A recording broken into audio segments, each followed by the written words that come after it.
Okay, Coach Smart is ready for your questions. Where's the microphone? First one right here, Coach, to your left. Sorry. Richard Johnson, SEC Network. Coach, you had some interesting comments to the Texas high school coaches about work-life balance and trying to find the middle road there. What were your conversations with Matt Luke about that before he left coaching? Well, I tried to convince him to stay. There were heartfelt conversations that probably need to stay between Matt and I, but he loves the game of football. The game of football has blessed he and his family tremendously. He'd be the first to tell you that. He is a family man, and the sacrifices that coaches make today, and look, I'm not whining and complaining. Don't think that I'm upset. I love my profession. I love what I do, and I do it every day all over again, being a high school coach if I could, because I love the profession. But it's tough on the time demands, and I think he felt like there was some purity lost in the game because guys were playing not necessarily for the education or for each other, or they were playing, for the NIL opportunity or maybe for the NFL. And it's tough sometimes as a coach when you find that and you're like, well, I'm away from my kids and I don't get an opportunity to be at their baseball games and grow and do the things they need to do. And he was very appreciative of the opportunity, the time spent. His family still lives in Athens, and I actually just had part of my summer vacation spent with his family. So we still have a great relationship, but I respect a person that's willing to make that kind of decision when they feel like it's right for their family. To your right, Coach, third row. Tyler Shaw with KBTX and College Station. Coach, how do you keep that kind of hungry mentality and make sure that the team has that mentality when they're coming off a national championship? Well, you don't change. You don't change who you are. You don't change the way you go about things. There's no stone left unturned when you're the leader of the organization. You're trying to always be relevant. You're trying to stay on top of things. You're trying to monitor things. You're looking for a better way to do things. I was very fortunate to work for one of the best in the business at doing it after winning one, and a lot of those same habits we had already created. So the question and narrative is, you just won one, how things change. Well, we had 5 straight years of finishing in the top 7. Those were pretty good years. We had to come back after those good years. We lost good players those years. So I'm looking at it as we're going to continue to do the same things we do, but how do we refine the process? How do we do the process better this time than we did last time? That's what we're trying to do. To your left, Coach, fourth row. Jacob Goins, ESPN 106.7 in Auburn. The Auburn and Georgia rivalry has become one of the best and always has been one of the best in college football. What do you expect to see from Brian Harsin and Auburn in year 2 and the matchup between you guys in week 6? A lot of respect for Coach Harsin, a lot of respect for Auburn University, and it's probably where I grew up in Bainbridge was closer to there than anywhere other than maybe Florida State. So got a lot of respect for that rivalry game. It's one of the first games I remember going to as a child, being on the sideline and seeing Pat die before the game, before they played Georgia. It was cool for me growing up, a high school coach's son, because I got to go to both those games, home and away. So respect the rivalry, expect it to continue that way, and looking forward to an opportunity to play them, obviously, at our place this year. To your right, Coach, second row. Hey, Coach, Ben Bobick, Local 3 in Chattanooga. Last year you said Lad McConkey is the best thing about college football. What did you mean by that, and how have you seen him become a leader in your locker room and now that he's been there for a few years? He loves the game. He has this passion for the game, and it's contagious. He was a kid that I watched 2 or 3 clips of, and then I saw a YouTube video, then I saw him do a combine, and I was like, well, why are not more people recruiting him? Because he may be a little small, I don't know. He's really fast. He timed well. He loves the game. He's tough, great basketball player. So we went and said, let's do the immeasurable thing, and let's see if we can offer him a scholarship to get him to come to Georgia.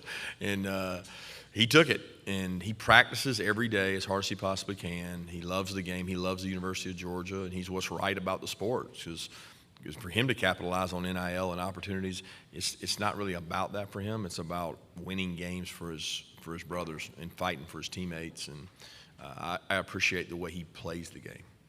On the aisle, fourth row. Hey, Coach, Michael Giddens, the War Report, Auburn. Can you talk about how challenging it is to have to play a good team twice in one season?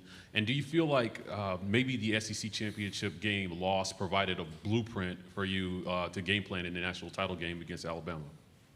Well, I think it's really hard to play anybody twice, especially the team that won the first game, because just the mental part of, the human nature is to relax if you think you're better than somebody or you've beaten somebody. And the underdog opponent is always going to have some kind of competitive mental advantage if you allow them to. I think I told somebody we were maybe favored in every game last year. I don't know about the last game, but I know we were favored in almost every game. So psychologically, that can wear on you if you don't prepare the right way mentally. But I don't think having played that SEC game the first time gave us some blueprint for the second game. I mean, at the end of the day, the biggest difference was our ability to stop people on third down, because when you don't stop them on third down, you play too many snaps. And we played really well in the red area where we didn't do that well in the previous game. To your right, Coach, third row.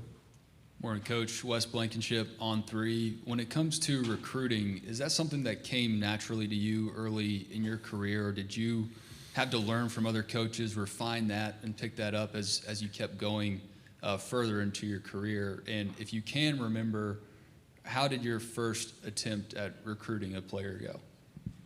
Man, you're going way back. I think you evolve as a recruiter, right? So you don't just stay the same. If you stay the same, you get passed by. So it's really cool when you think about I feel like I've been recruiting forever, and I'm 46. So my first job, I got cut by the Indianapolis Colts. I was recruiting for Georgia in 1999, I think it was, maybe 2000. I'm recruiting there, and I'm relatively young, and I was a different recruiter then than I am now. But my first recruiting story was probably at FSU. Because at Valdosta State, we had to recruit kids, but it wasn't as high profile. You had to wait and see where kids went. But I was a GA at FSU, and a coach told me one time, he said, "You want to be considered for an assistant coach job? You want to be treated like an assistant coach? Dress, act, and recruit like one. And when you're a GA, nobody will treat you like a GA." He said, "They'll treat you like an assistant coach if you act, behave, and present yourself that way in everything you do, whether it's shaving before work, whether it's how you dress." And I thought, okay, so I approached it like I was an assistant coach. And I remember I recruited a kid out of Jacksonville, Florida. I think he played at Mandarin High School, but Tony Carter. I started recruiting him. I was allowed to go work camps, so I went and worked at camp he was at. I got to be around him for 3 or 4 days. I got a really good relationship with him. I was a graduate assistant at FSU, and I ended up signing him, and he was a top player in the country. And it let me know, it gave me the confidence that, you know what, I can go against these other coaches, even though I'm a graduate assistant. I think I've got a good bond with players. I played the position, and it was my first real recruiting battle. And he's now a coach, so he stays in touch. He comes and visited, and he played the NFL for about 10 years. But he's a great young man, and he's my first recruiting story. Third row, and then pass your microphone one over. Okay. Hey, Coach. Georgia Chambers, WFF 48 in Huntsville. Some players said that the team buy-in from last season set last season apart from others. Is there anything in particular that you credit this to? Yeah, I've talked a little bit about it, about the skull sessions and the commitment we had to our kind of team DNA. So we spent a lot of time last offseason coming off of the COVID season on bonding as a team. We sacrificed a lot of meeting time on football to say, you know what, let's just get in these groups and have these open sessions and have these hot mic sessions where you can come in and talk about anything you want to talk about and get to know somebody. And I don't know, the players really bought into it, and they don't do it unless you do. So we had, I don't know what you would call them, informational packets each week. The coaches had to present this material, almost like a curriculum, like you're teaching a class. And I thought that the coach buy-in made the players buy-in, therefore there was this really great connection that the players enjoyed being around. They embraced that. They thought that was a weapon, like a pass play. We're going to stay on the third row. Hey, Coach. Mary Alex Anders, WSWG. So even after the success Georgia had last year, how do you think that Stetson can grow as a quarterback going into the season? Well, he can be a better leader. He can make more plays with his feet. And I think when you put someone in the role as the quarterback and they're the starter, they immediately get some credibility. He probably didn't have that credibility this time last year. He had not been put in that role. He's earned that role. He's earned the right to start. He's embraced it. He takes that responsibility head on, and he chose to come back, after winning a national championship and said, I want to go do something special. I want to go play football. I want to enjoy the game. I think it's just kind of who he is. And the biggest thing he can do for us is make sure that He's throwing more touchdowns than he is interceptions. That's what I tell him all the time. Keep that touchdown to interception ratio the right way and make plays. He's got a lot of good players around him. To your right, Coach, back row. Hey, Coach Ryan Curley, Dog Post. Stetson being the starter, being the guy going into it this season, what are the biggest differences you've seen in his chemistry in the offense and then just him in general with an offseason where he knows that he's the starter? The biggest difference is his confidence. You know, I never questioned his confidence, but the confidence in the players around him is much greater than previously. So it's hard to measure that in terms of numbers or statistics, but I expect him to have a really good year because he's got more players around him that believe in him, and they've seen him do it. We have time for 2 questions right here in the third row, and then we're going to come to the front.